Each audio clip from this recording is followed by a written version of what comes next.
Friends, welcome back to my YouTube channel. So आज आपण decide केलं आहे आपण जाणार आहोत दिंडीगडला. दिंडीगड ही भिवंडीच्या आणि पडघ्याच्या मध्ये पडतं आणि ही जागा खूपच निसर्गरम्य वातावरणातली आहे. सो आम्ही डिसाईड केलं की आम्ही तिथे जाणार आहोत. ही राईड करताना मला जी मजा आलेली आहे ती तुमच्यासोबत आज मी एक्सपिरियन्स शेअर करणार आहे. तर चला सुरू करूया. समोर बघताय ते ही सुंदर असं माउंटेन आहे, खूप छान. ह्याच्या पुढचं जे माउंटेन आहे त्याच्यावर आपला तो गड आहे, त्या गडावर हे सुंदर असं मंदिर आहे. हा रस्ता तुम्ही बघू शकताय. इथपर्यंत रस्ता खूप सुंदर होता, खूप स्मूथ होता. पण जसं जसं ही रेकॉर्डिंग पुढे जात जाईल तुम्ही बघतान की रस्त्यांची हालत काय आहे. वर जाताना थोडंसं रिस्की आहे, सो ते मी पुढे एक्सप्लेन करेनच. हाल फिलहाल आम्ही इथे एंट्रन्सवर पोचलेलो आहोत, जिथे दिंडीगडचा आपण बोलू शकतो एक प्रकारे पायथा आहे.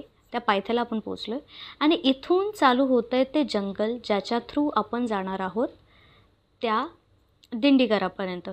आता इथे टोलवाले आपल्याला भेटलेत जे आपलं नाव नंबर लिहिणार आहेत.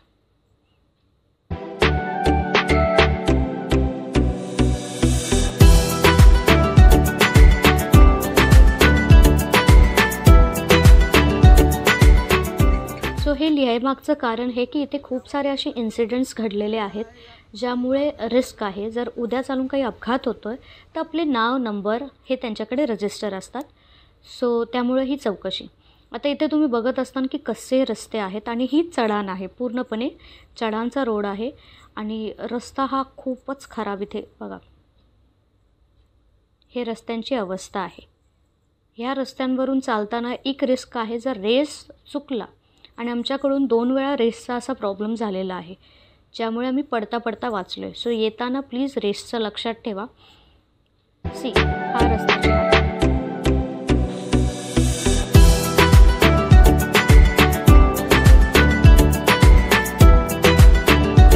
पडता पडता वाचलो. आणि आज कसं श्रावणी सोमवार चालू आहेत, आपले यूपीतले जे बांधव आहेत त्यांचे. सो इकडे थोडीशी गर्दी आज बघायला भेटेल. जंगल आहे ते इथे तुम्हाला वाघाची सुद्धा भीती असं लिहून दिलेलं आहे. सो प्लीज त्याची दक्षता घ्या, जाताना नीट जा प्रकारे. आणि फायनली आपण आता आलेलो आहोत मेन एंट्रन्सला दिंडीगडाच्या. इथे एक छान असं हॉटेल आहे जिथे तुम्ही नाश्ता करू शकता, पण आम्ही नाही केला, आम्ही खाली जाऊनच केला नाश्ता. इथे आम्ही आता पार्किंगला गाडी उभी करून मग सुरू करू आमची ट्रिप. सो हा आहे आपला एंट्रन्स. इथून आपण सुरुवात करणार आहोत. पुढं शिड्या आहेत. हे मी चढली आहे. ही तुम्ही माझ्या श्वासांचा आवाज ऐकू शकताय. वजन वाढल्यामुळे. इकडे भोलेनाथची सुंदर अशी पिंड आहे वरती, खूप सुंदर सुरेख अशी आहे. आले तर प्लीज दर्शन जरूर घ्या. आणि हे बघा हा निसर्ग, ह्यासाठी माणूस क्रेव्ह करतो. आणि मी इथे 15-20 मिनटं आरामशीर बसलेली होते. खूप सुंदर असं वातावरण आहे. हे बघा मी इथे 15-20 मिनटं खरंच बसलेली होते. सो थकावट झालेली दिसतच असेल. वर्थ आहे येणं, बट माझ्यासारखे भोले जे लोक आहेत ते चढताना थोडासा प्रॉब्लेम होऊ शकतो. माझ्या हातापायला मुंग्या.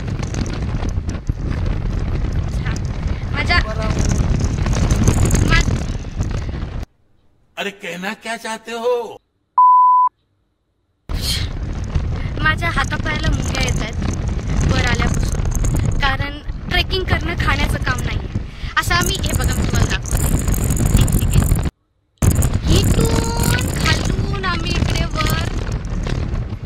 वर आलेलो आहोत मंदिरात. फायनली इथून पुढे आम्हाला खोबरं दिलं गेलं प्रसाद म्हणून खायला. आणि मला खूप भूक लागली होती म्हणून मी अशी हावऱ्यासारखी खाते. तिथेच पुढे इकडे भजन चालू होतं. त्याला मला रेकॉर्ड करता आलं नाही कारण आम्ही वरच्या फ्लोअरवर होतो जिथे बसून तुम्ही निसर्गाचा आस्वाद घेऊ शकता. आणि ते हे सगळे भजन चालू होते. मी नेमका एंडला पोचले तर आम्ही चप्पल घातलं आणि परतीचा प्रवास म्हणजेच उतरायचा प्रवास सुरू केला.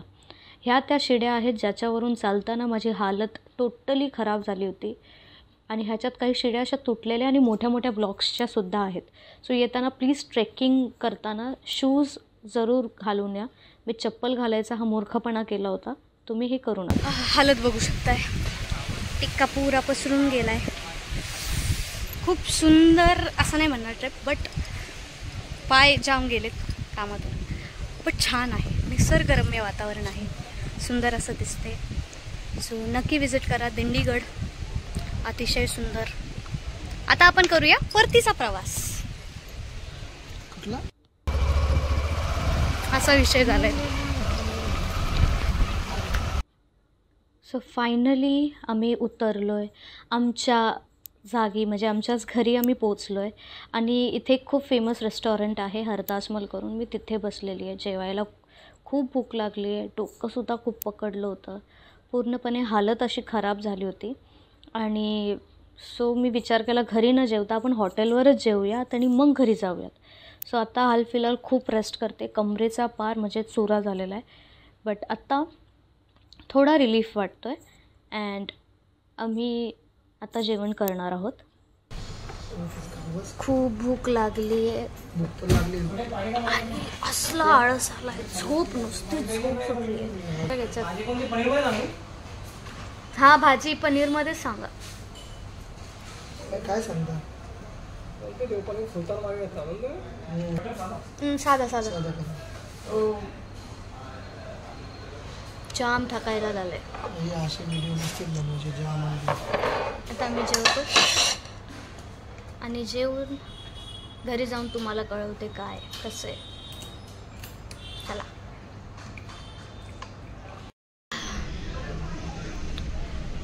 सो फायनली गाईज आत्ता जस्ट मी घरी आलेली आहे. आणि खरं सांगू ट्रेकिंगमध्ये 3-4 असे पॉईंट्स आहेत तुम्ही बघता की पाऊस आल्यामुळे पहिले तर रस्त्यांची हालत खूप जास्त, आणि खरं तर खूप थकल्यासारखं वाटतं. हातपाय एकदम गरम पडलेले आहेत. आणि गोष्ट अशी आहे की ट्रेकिंग करणं हा ट्रेकरचा मी बोलू शकते फन पार्ट आहे. आपल्यासारखी माणसं जेव्हा जातात ट्रेकिंगला, ज्यांचे वजन त्यांच्यापेक्षा जास्त आहे, सो त्यांना थोडंसं त्रास होतो. ॲक्च्युली ट्रेकिंगमध्ये जास्त वॉक करावं लागलं नाही, कारण आम्ही बाईक गेलो होतो. आम्ही काय बाईक खाली पार्क करून वर चालत गेलो असं नाही आहे. खाली तिथून स्टेप्स आहेत, त्या स्टेप्सवर चढून, त्या स्टेअर्सवर चढून मग आम्ही लोक मंदिरापर्यंत गेलो. पण त्या शिड्यासुद्धा चढताना, त्या मोठे ब्लॉक्स पण चढताना माझी म्हणजे हालत खराब होत होती. ते मी शूट नाही केलं कारण मी स्वतः ठिकाणावर नव्हते, तर मी व्हिडिओ काढायला फोन कुठे पकडू हातात. म्हणजे सगळं सामान जे आहेत माझ्यासोबत होते त्यांच्याकडे मी तो सगळं सामान दिलेलं होतं. अँड मी नुसती चालत होती वेड्यांसारखी. आणि वर पोचल्यानंतरसुद्धा मला 15 ते 20 मिनटं लागले सावरायला स्वतःला. सो सांगायची गोष्ट एवढीच की ट्रेकिंग करणं इज गुड, बट त्या व्यक्तींसाठी जे ट्रेकर्स आहेत, ज्यांना प्रॅक्टिस आहे सगळं करायची. मी ऐकलं होतं दिंडीगडबद्दल आणि माझ्या घरापासून ती खूप जवळ आहे जागा. सो मी विचार केला की मी का नाही एक्सप्लोअर करू, म्हणून मी ती जागा जाऊन एक्सप्लोअर केली. बाप जागा आहे. वर गेल्यानंतर इतकं सुंदर, इतकं निसर्गमय वातावरण. फक्त पावसाची कमी होते. एकदा पाऊस पडला असता तर शॉर्ट की इतकी सुंदर एक हे बनवून आली असती गोष्ट, एक समा बनला असता. बट ठीक आहे, पाऊस नाही पडला. बट निव्वळ म्हणजे मी जितका त्रास सहन केला, मी जितकं वॉक केलं, सगळ्यांचा मी बोलू शकते की एंड जो आहे, जे मला हवं होतं, एक नेचर, एक नॅचरल वाईब आणि सगळ्या दुनियाच्या कटकटींपासून, धावपळीपासून एक शांत श्वास, एक मोकळेपणा जो हवा होता तो मला भेटला आहे फायनली. अँड मी तुम्हालाही सांगेन की प्लीज व्हिजिट करा. आणि वर खूप स्पेस आहे, म्हणजे तुम्ही टॉपवर बसून निसर्गाचं नाही म्हटलं तरी 15 ते 20 मिनटं आरामशीर बसून तिथे तुम्ही आस्वाद घेऊ शकता. आणि फक्त जाताना वर बाईक जर तुम्ही चढवतायत तर मेक शुअर की तुमच्या इंजिनमध्ये जे ऑइल लागतं ते इंजिन ऑइल तुमचं चांगलं असेल. आणि गाडीचा रेस तुम्ही चांगला ठेवा, कारण गाडी जर बॅक झाली तर ती ढलांवरून डायरेक्ट स्लिप होते. 2 वेळा आमची गाडी स्लिप झाली तिथे. ते मी रेकॉर्ड नाही केलं कारण आम्ही खूप घाबरलो होतो, ते रेकॉर्ड नाही झालं. सो 2 वेळा गाडी स्लिप झाली.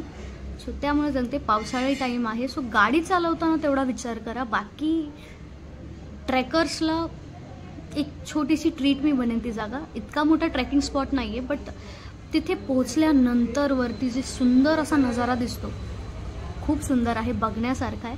आणखीन एक गोष्ट सांगायची राहिली आहे ती म्हणजे की ती म्हणजे की तिथले जे देवता आहेत ते इच्छापूर्ती देवता आहेत.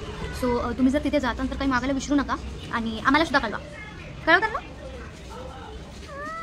ते म्हणते कळवतील ते. सो इच्छापूर्ती देवता तर तिथे जाऊन काहीतरी मागायचं असेल तर, नाहीतर निसर्गरम्य म्हणून जाऊन बघा, विजिट करा. ओके, जाऊ देते. सो विजिट करा आणि मला नक्की कळवा, ठीक आहे, कशी झाली ट्रिप. सो ह्याच गोष्टीवर like, share and subscribe to the channel and थोड़ा सपोर्ट करा. सपोर्ट कीजिए, मी बोलतो तसा, सपोर्ट कीजिए. सपोर्ट करा आणि लाईक पण करा.